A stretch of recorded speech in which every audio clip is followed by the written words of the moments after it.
Welcome everybody to the Brother Speak podcast. This is Brother Speak. I'm not gonna be here too long because I got things to do.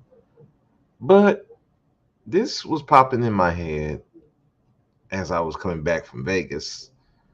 I was listening to my R&B playlist that I have on YouTube Music, and it got me to thinking about R&B. I I'll tell you that R&B is one of my favorite genres of music. It has so much emotion to it. Um, so much feeling, and just the thought of love songs. And I was raised, my mother would play a lot of these R&B songs, a lot of blues songs. That made me fall in love with the genre. I love it more than rap and hip hop and pop. And it's it's been my favorite genre of music. But I as I listen to a lot of this R&B now, it's like when the rappers started mixing in with the R&B, it took the quality down a lot. And then a lot of the music, it wasn't more of an expression of love. It was more of a sexual nature, and then a more combative nature. Now, could it be just the sign of the times? Could it be a sign of society? It could be that too. But there's also another factor here that I want to bring up, which part of the question that I have for people. And I had to think about this too, because, we got a lot of people on social media who really down love, and they down people who are in love. They show that they're love. You can have somebody, just talking about their relationship good, and then you have somebody who's saying, well, this man ain't shit, these men are this, these women are this, and you're a simp, and you're a pick me, and just get involved in people's relationships that they have no business being involved. And when you hear a lot of these horror stories that people go through in relationships, and a lot of times tragic, people killing themselves, killing each other, killing children, killing other people who have no involvement in the relationship at all. It makes you wonder that has social media ruined your view of R&B music? Because R&B was mainly like your love songs. That's where your love songs came into. And yeah, they talked about relationships, but the primary was talking about love, falling in love, the trials and tribulation that came with love. But as you listen with social media, is more, I won't say always, it's more negative towards love, and has that affected your view of R&B music? Now, I can say, in listening to the Manosphere, and, and listening to other men when they talk about, how to be in relationships, don't let a woman control you and stuff like that. If you listen to a lot of the R&B songs, especially of the past, a lot of these dudes would be classified as simps. One wrong song that I know, that I will admit annoyed the fucking hell out of me. I hated this song, but "You Should Let Me Love You" by Mario. If you listen to that song, you would like, in today's time, Mario be considered a simp. But people love that song though. It still rings in my head. But there are other ones. The Babyface songs. Um, even Boys to Men songs. The I can't even think of the name. Ah, which one was it? Not Lenny Kravitz, but Lenny. His name was Lenny, and I remember that song. How he was just so broken up because his woman left him, and he was just praising his woman, the new woman in his life, and you know. But if you listen to that song, it just it's like, wow, dude, can you get over it? But if you listen to that now, people be clowning him. So, and I guess it it does it does it kind of it hasn't it I put it this way, it hasn't soured my view, but I look at it in the perspective of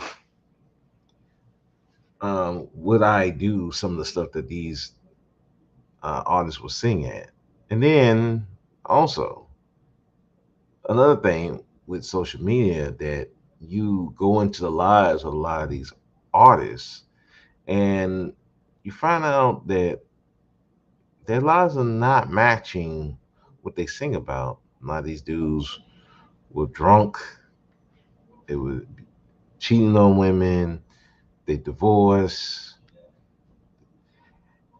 or they doing stuff doing on podcasts like Tank in particular, who went up there talking about sucking dick. I'm like, when he did that, that ruined every song he ever did from now on. I couldn't even listen to anymore. I just couldn't, because all I could think about is that fucking him doing that shit. So the question I would have for people is like, hey, do you think social media ruined your view of R&B music? And I could say that in some aspects, yeah. Like I said, I described the Tank situation, at least his music. But I don't think like it ruined my. I think it's soured it in some ways because in some ways you could tell that during those times in the 80s and 90s where I believe it was the height of R&B music, you find out that a lot of those people were really lying and not telling the truth of relationships, and particularly of the black community as it is now. And that also can sour people's view on R&B music. Now, again, I still listen to it. You know, like I said, I drove back. I listened like for hours, and I still like to listen to it. I still like hearing it. I still believe. I guess you could say I still believe in love, but do I believe that? But I guess in a sense, if you look at social media and then being on panels with different people, you could tell at times love is not enough for people, and it makes you worried about if you do get into another relationship, especially if you're talking about now, would that be enough for your significant other? Would that be enough, your love, to help them love you back? Do these people have an agenda? Because a lot of times you won't find out till later that people have their own demons to deal with, and people put up a front, a good front, for years. I mean, months, years, even. But you really won't know a person, and then when you find out, it's sometimes it's too late, and sometimes is you being in love, you ignore the signs that they have, and then other times people just flip.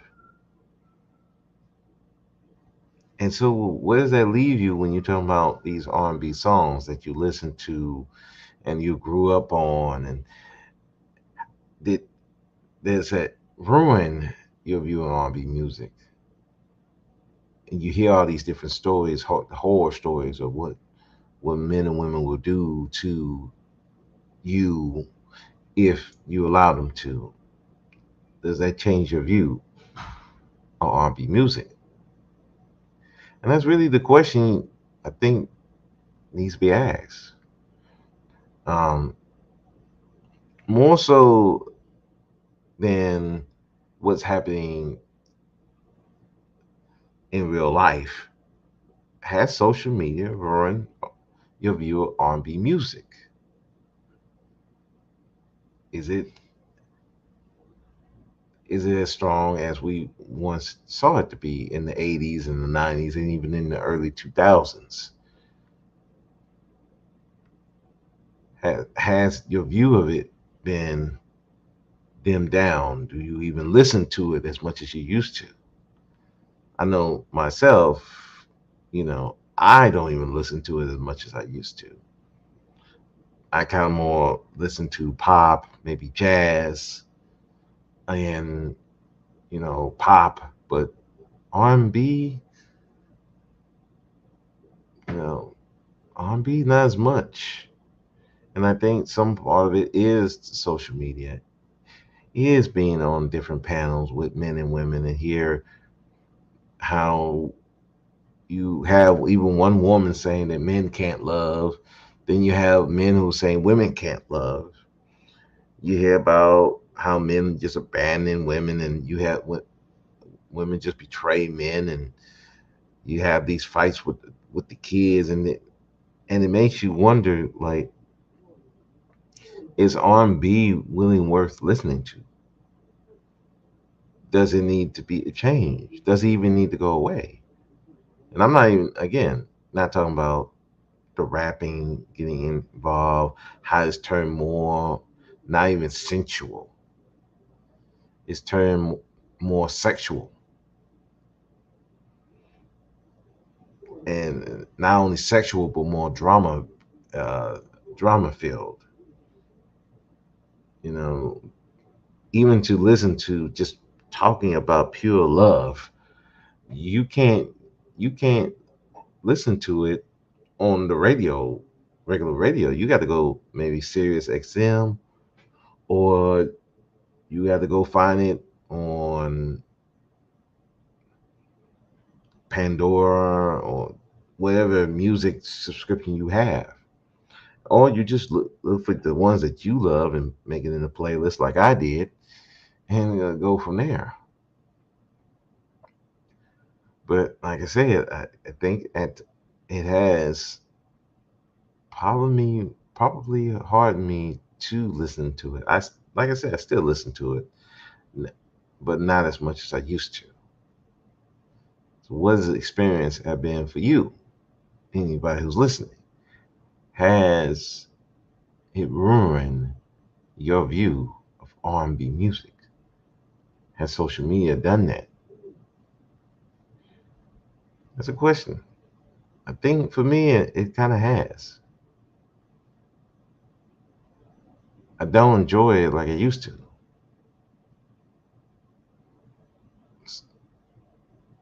and it's a shame because more than anything, that genre taught a lot of people how to love. I mean, shoot. Now you can make the argument that it taught us extremes that in actual relationships, really you can't really do. It may have gave people higher expectations of relationships than probably they should have. But when you face reality now with more reality based, well, I wouldn't say more reality based, but we want a certain way and we're not willing to give. Is there a place for R&B music, which does ask for you, and especially in love, to be vulnerable and to be compromising in some way. When you have two sides who are not willing to compromise anything, in fear of being taken advantage of, that's the big question. Now, for me, like I said, I think it's soured me on it for a bit, but I'll still listen to it. I will still, when I see a song that really touched my spirit, then I'll keep it and listen to it again. But like I said, a lot of the stuff now, I guess I have to look at it through a lens of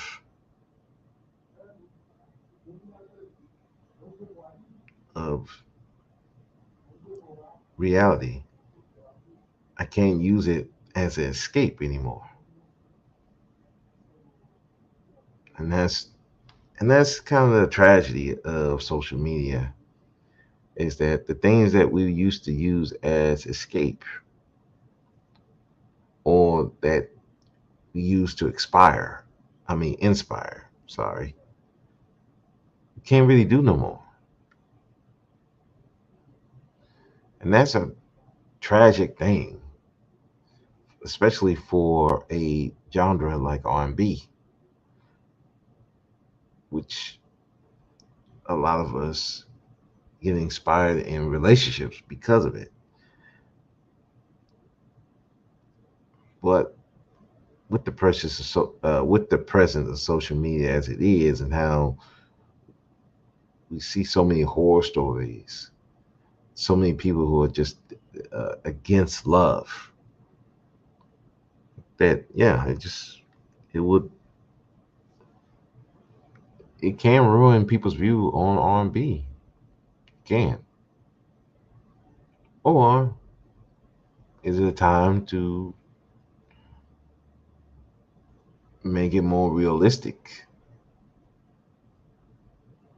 and not use it as escape, but more as a teaching lesson?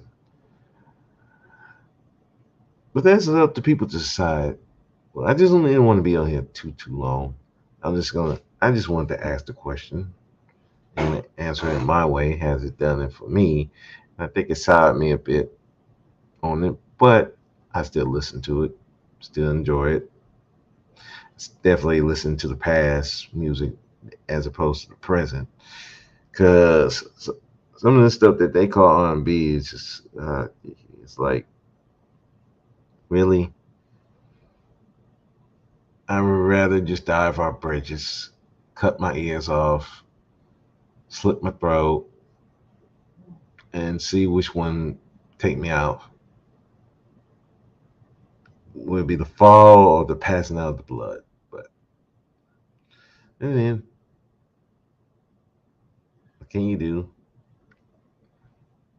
Except if you enjoy R&B, go to the past. I want to go right now, and but always take it as you have to temper it with your reality, and don't let it put you in a expectation of things instead of just take it for what it is. It's beautiful music that can inspire if you let it, but always keep a realistic goal of what you want out of love. That's the best advice I can give you for that. With that, I'm going to get up out of here. Thank you for listening. This is the first speak of the First Speak podcast. Y'all have a great day. Peace.